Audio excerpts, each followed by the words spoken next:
Bienvenidos a esta emisión de Descubre la Verdad, donde exploramos el contexto histórico, cultural y gramatical de las Escrituras con profundidad, claridad y corazón. Visita nuestra página web www.katigomesf.com.mx. Hoy te invitamos a sumergirte en un tema que estamos seguros transformará tu manera de leer la Biblia y vivir la fe. Hoy vamos a analizar un tema que es necesario estudiar. No sé si alguna vez te han llamado judaizante. A lo mejor tú eres el que le ha dicho a alguien judaizante. Y como lo mencioné en el video sobre quiénes eran los fariseos, solemos lanzar estos títulos a veces sin entender lo que significan. Y es un mal hábito. Se acusa de judaizante a quienes desean obedecer las instrucciones de la Biblia, en particular la Torá o los 5 libros de Moisés, como guardar el día de reposo, comer limpio, celebrar las fiestas bíblicas. Pero si queremos ser bíblicos y hacer las cosas bíblicamente, tenemos que estar seguros que entendemos el contexto, la historia y la semántica detrás de estos conceptos. La primera declaración que debo hacer es que Jesús, o Yeshua, como era su nombre hebreo, era judío. Pertenecía a la tribu de Judá, la tribu de los reyes. El nombre Yehudá en hebreo significa alabanza a Yahweh o al Eterno. La única vez que en la Biblia aparece el término judaizar en español es en Gálatas 2:14, cuando Pablo acusa a Pedro no de seguir la Torá como algunos sugieren, sino que llama la atención de Pedro de adherirse a tradiciones judías no bíblicas que restringían a los judíos de sentarse a comer con los gentiles. De hecho, esto es de lo que se trataba la visión de Pedro en Hechos 10. Te animo a ver mi serie sobre Hechos 15 para un estudio más detallado. Esto es lo que dice el pasaje en cuestión. Gálatas 2:11, pero cuando Pedro vino a Antioquía, le resistí cara a cara porque era de condenar. Pues antes que viniesen algunos de parte de Jacobo, comía con los gentiles, pero después que vinieron se retraía y se apartaba porque tenía miedo de los de la circuncisión. Y en su simulación participaban también los otros judíos, de tal manera que aun Bernabé fue también arrastrado por la hipocresía de ellos. Pero cuando vi que no andaban rectamente conforme a la verdad del Evangelio, dije a Pedro, delante de todos, si tú siendo judío vives como los gentiles y no como judío, ¿por qué obligas a los gentiles a judaizar? Judaizar se define por los comentarios teológicos como vivir como los judíos. Y eso es lo que se infiere cuando leemos el texto en griego. Pero con el tiempo este concepto se expandió y tomó otros matices. En el Diccionario Ilustrado de la Biblia, Caribe, dice, y cito textualmente, judaizante es el nombre dado a los judíos convertidos al Evangelio que querían imponer a los creyentes gentiles la circuncisión, la fidelidad a la ley y otras prácticas judías como medio de salvación. Si solamente observamos lo que dice el texto, Pablo no está acusando a Pedro de obedecer la Torá, sino que lo descubrió siguiendo tradiciones judías extrabíblicas. Eso es lo que Pablo encuentra equivocado. Y esto era simplemente rechazar en la mesa el compañerismo con los gentiles. Entre otras cosas, eso era lo que definía la judaización. Los judíos no se sentaban a comer con los gentiles por muchas razones. Quizá porque estaban seguros que en su mesa habría comida inmunda. No entraban a sus casas porque habrían ídolos desde la entrada o tendrían cenizas de sus muertos en su casa, osarios o cementerios en sus jardines. Pero cuando se trataba de prosélitos o de gentiles que ya se habían convertido, el temor o la costumbre de sentarse a comer con ellos era porque ellos tenían reglas muy estrictas con respecto a cómo preparar sus alimentos y porque habían añadido mandamientos de hombres a su estilo de comida. Razones por las que no comerían en la mesa de un gentil. De eso exactamente se trata la visión de Pedro en Hechos 10. El trasfondo es que el apóstol Pedro estaba orando en una azotea cerca del mediodía y tuvo una visión, durante la cual aprendió algo muy importante de parte de Dios. Por favor, mira el primer episodio de la serie de Hechos 15, justo trata sobre este tema. Pedro era judío, consideraba a los gentiles incircuncisos como inmundos y comunes. Esta visión cambió para siempre la manera en que Pedro y todos los cristianos debían ver a los gentiles. La visión comenzó con una sábana que descendía del cielo, conteniendo todo tipo de animales y aves. Entonces la voz de Dios llamó a Pedro y le ordenó 3 veces, levántate Pedro, mata y come.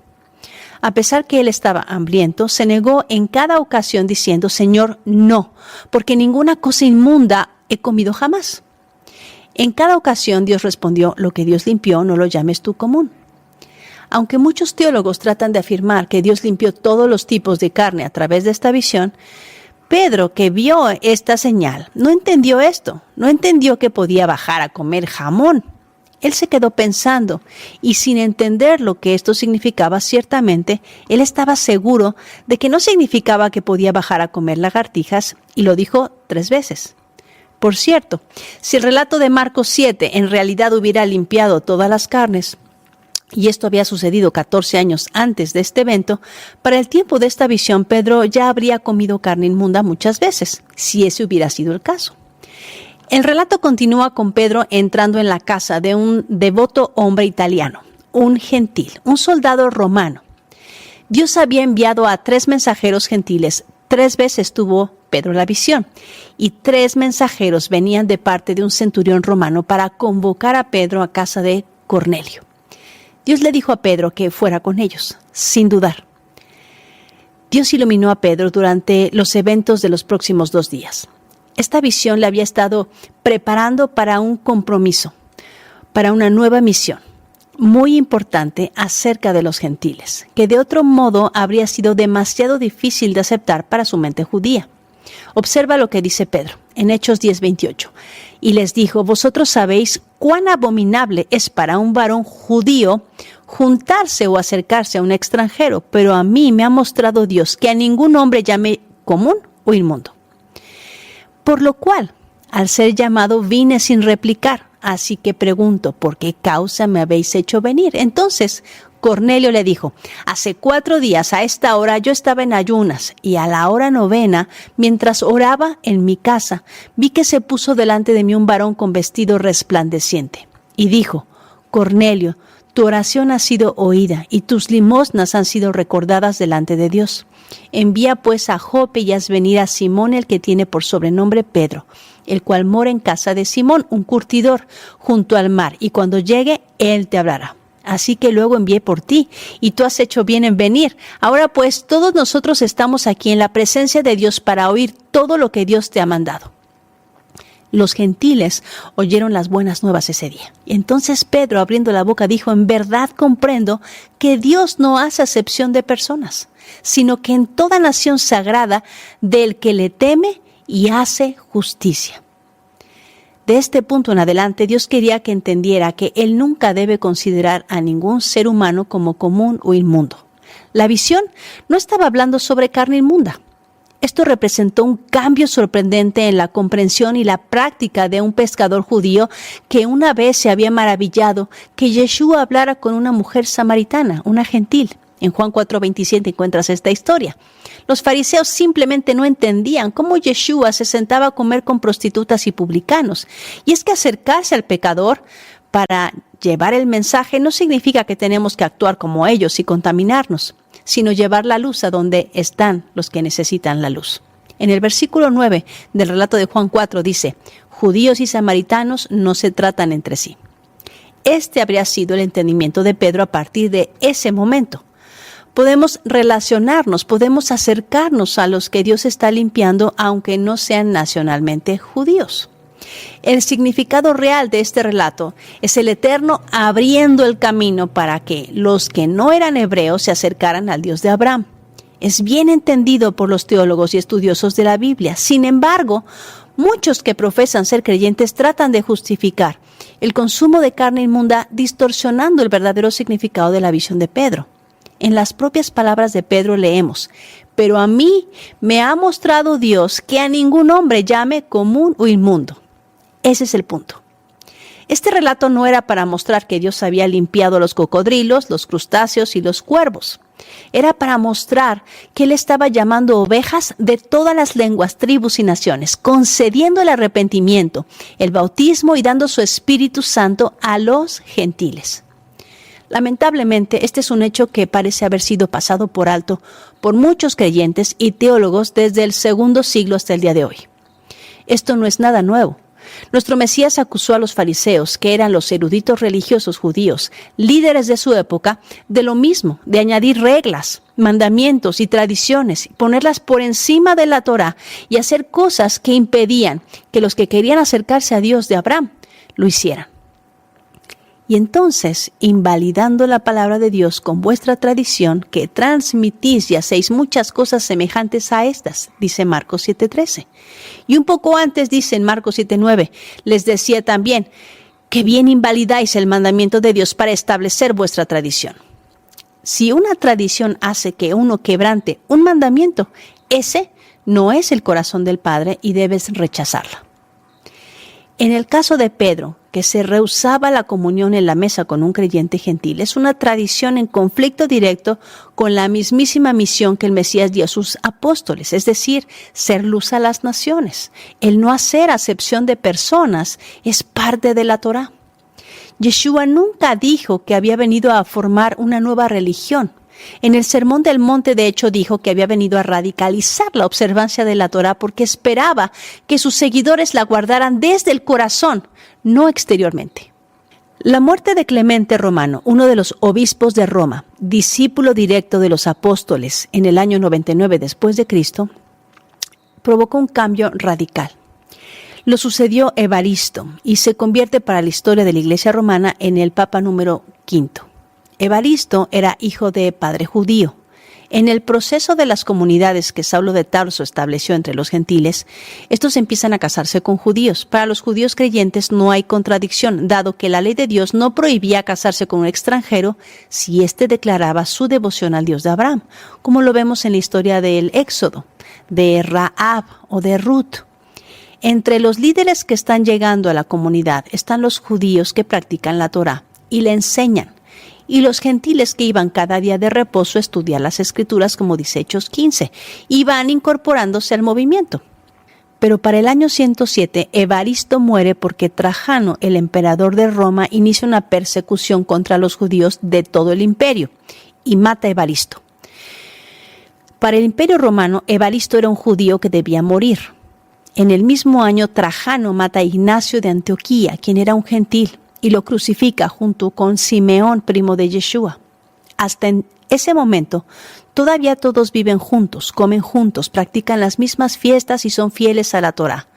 No miran ninguna contradicción en cuanto a vivir en obediencia a la Escritura, y son perseguidos por Roma, tanto judíos creyentes como los que vienen de entre los gentiles convertidos a la fe hebrea, porque se ven iguales, practican las mismas cosas, son uno.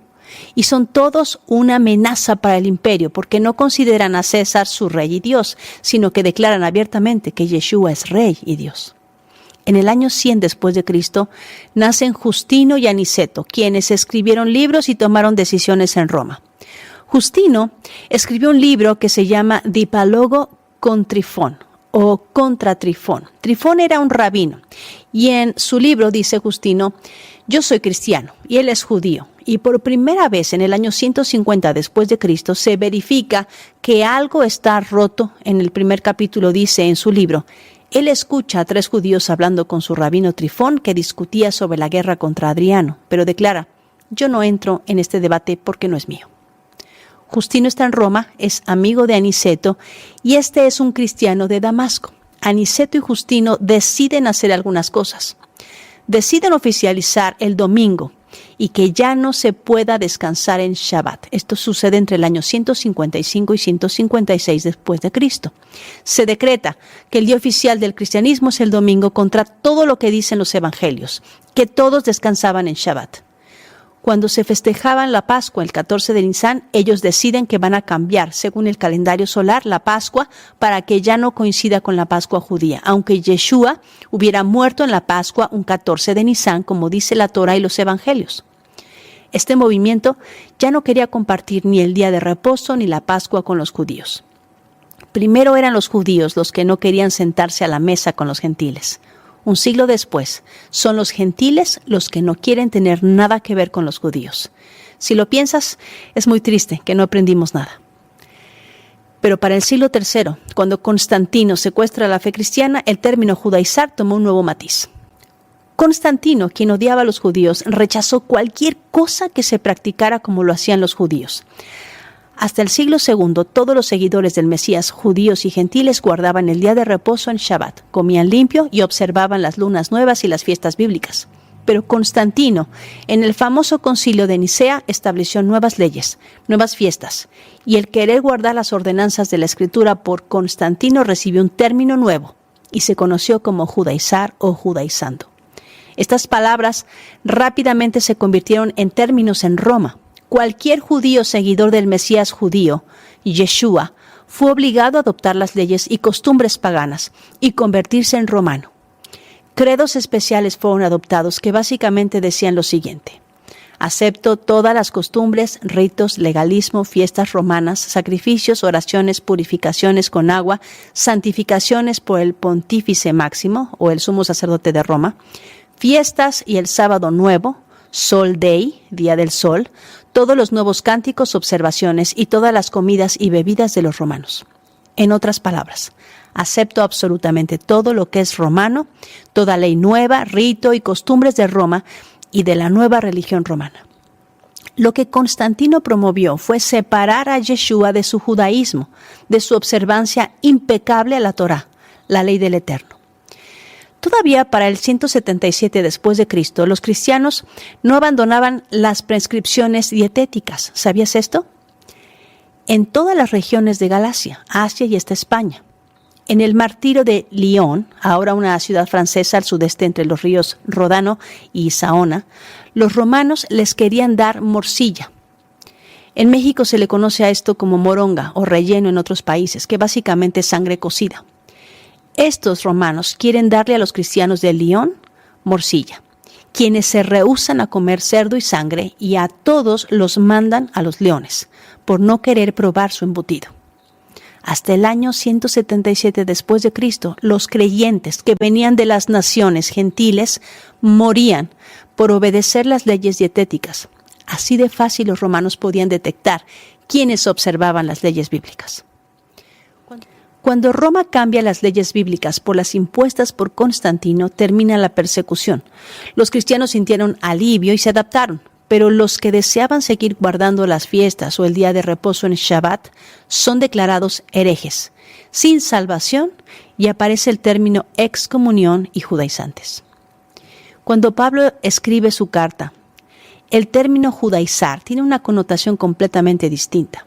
El fariseísmo y algunas sectas, como la de la circuncisión, habían impuesto la carga de que era necesario circuncidarse para salvación, lo que implicaba usar méritos propios para ser salvos, es decir, derramar tu propia sangre para salvarte. Sería como decir ahora es necesario bautizarse para ser salvos o hacer una oración para ser salvos. Estos grupos creían que era necesario influenciar a los gentiles creyentes, en particular a los de Galacia, que era necesario que se convirtieran formalmente al judaísmo a través de la práctica de la circuncisión para ser considerados salvos. Esto era obligar a alguien a guardar tradiciones judías, no la ley de Dios, no la Torá, sino sus tradiciones, y por definición sería obligar a un gentil a convertirse en judío. Pero eso no es lo mismo a ser obediente a la palabra de Dios.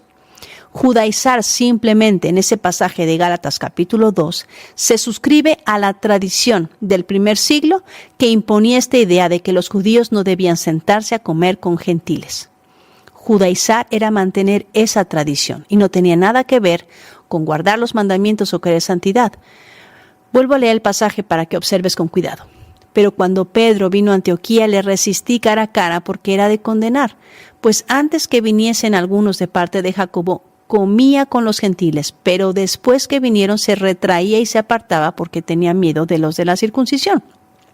Y en su simulación participaban también los otros judíos, de tal manera que aun Bernabé fue también arrastrado por la hipocresía de ellos. En este canal enseño que la única manera de ser salvos es a través de la obra redentora de Cristo. Así comienza mi serie de Descubre la Verdad sobre por qué es importante la sangre en la Biblia. Somos salvos por la fidelidad de Dios, por su gracia, como dice Efesios 2, 8 al 10, o como dice Hechos 16, 31. Pero, porque somos salvos, obedecemos las instrucciones de Dios, las buenas obras que Dios preparó de antemano para que anduviésemos en ella, porque anhelamos la santidad.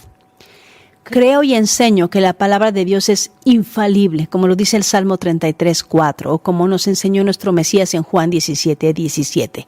Santifícalos en tu verdad, tu palabra es verdad. Creo y enseño que es necesario obedecer todos los mandamientos del Eterno lo mejor que podamos para mostrarle nuestro amor. Primera de Juan 5 dice, y este es el amor a Dios, que guardemos sus mandamientos y sus mandamientos no son gravosos. Yo en particular no sigo tradiciones judías que nulifiquen la Torah. No enseñaré jamás a guardar mandamientos como medio para obtener la salvación, pero porque creo que toda la Escritura es inspirada por Dios, como lo dice Pablo en 2 Timoteo 3:16. Es que necesitamos guardar sus instrucciones. Pablo dijo esto, que toda la Escritura es inspirada por Dios y útil para enseñar, para instruir, para corregir, para redarguir, a fin de que el hombre de Dios sea perfecto, enteramente preparado para toda buena obra, antes de que existiera siquiera el Nuevo Testamento. Creo que por amor necesitamos guardar todos los mandamientos que podamos, para decirle a Dios que lo amamos, como nuestro Mesías nos enseñó en Juan 14, si me amáis, guardad mis mandamientos. Porque nuestra oración será así escuchada, como dice el mismo pasaje, porque es el fruto que produce uno que está pegado a Cristo, como dice Juan 15, y porque deseo las bendiciones del cielo, y porque es una delicia, como dice Isaías 56.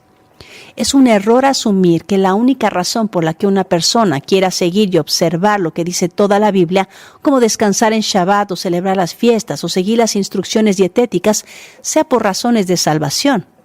Es verdad que muchos fariseos creían esto y fueron confrontados en Hechos 15, pero debemos obedecer los mandamientos en fe, por amor. Pablo le escribe a los romanos casi al mismo tiempo que a los de Galacia estas palabras. En Romanos 2:13 Pablo dice, porque no son los oidores de la ley los justos ante Dios, sino los hacedores de la ley serán justificados. Y un capítulo después, en el capítulo 3, versículo 31 dice, luego por la fe invalidamos la ley, en ninguna manera, sino que confirmamos la ley. Así que recuerda que un judaizante, por definición, no es uno que obedece los mandamientos que el Eterno le dictó a Moisés. Alguien que obedece las instrucciones santas tiene el anhelo de ser lo más parecido a los seguidores de El Camino, como dice Hechos 24. Dice el versículo 14, pero esto te confieso, que según el camino que ellos llaman herejía, así sirvo al Dios de mis padres, creyendo todas las cosas que en la ley y en los profetas están escritas, teniendo esperanza en Dios, la cual ellos también abrigan, de que ha de haber resurrección de los muertos, así de justos como de injustos. Lo que crees dicta cómo actúas. Recapitulando. Contra lo que Pablo discute no es contra la Torá, sino que rechaza la idea de que la incircuncisión sea un prerequisito para salvación. Y se opone a la tradición que empujaba a muchos judíos creyentes en el Mesías a hacer distinción entre judíos y gentiles, porque ya no hay pared de división, dice Efesios capítulo 2, porque somos uno en Cristo, porque ya no debía haber tal cosa como judíos y gentiles, como dice Gálatas 3, y todos somos parte del pueblo de Dios, y no querer sentarse a comer con tus hermanos por asuntos de tradición o nacionalidad era una vergüenza, aún para el mismo Pedro. Es fundamental reconocer que la mayoría de los llamados padres de la Iglesia perdieron la marca al no entender esta verdad fundamental. Y los teólogos modernos continuaron repitiendo la misma visión antisemítica. Tristemente, en vez de atraer a Judá a su Mesías, la Iglesia no solo los rechazó, sino que comenzó a perseguirlos. Ser llamado judaizante tiene el propósito de provocar miedo en el corazón de los que desean vivir en santidad y obediencia, hacerlos dudar de las intenciones de su obediencia. Así que si has decidido seguir los pasos de Yeshua, el Mesías de Israel, te animo, no tengas miedo de ser perseguido o de recibir esta clase de insultos. Recuerda que nuestro Mesías, el Rey de los Judíos, nos enseñó a guardar toda la Torá, como dice Mateo capítulo 5, desde el corazón, como nos instruyó en el Sermón del Monte, y con su ejemplo. Quitar la Torá es simplemente quitar el amor. Contra lo que enseñó fue contra los mandamientos, alajás, takanots o tradiciones de los ancianos, como dice Marcos capítulo 7, que añadían a la ley de Dios cargas pesadas. Tan pecaminoso es añadir mandamientos como quitarlos. Si creemos en Yeshua, hemos de andar como Él anduvo, y Él no cometió pecado. Y la definición de pecado está en 1 de Juan 3:4, que es transgresión de la ley de Dios. Recuerda, no dejes que nadie te diga lo que dice la Biblia. Léela por ti mismo. Shalom.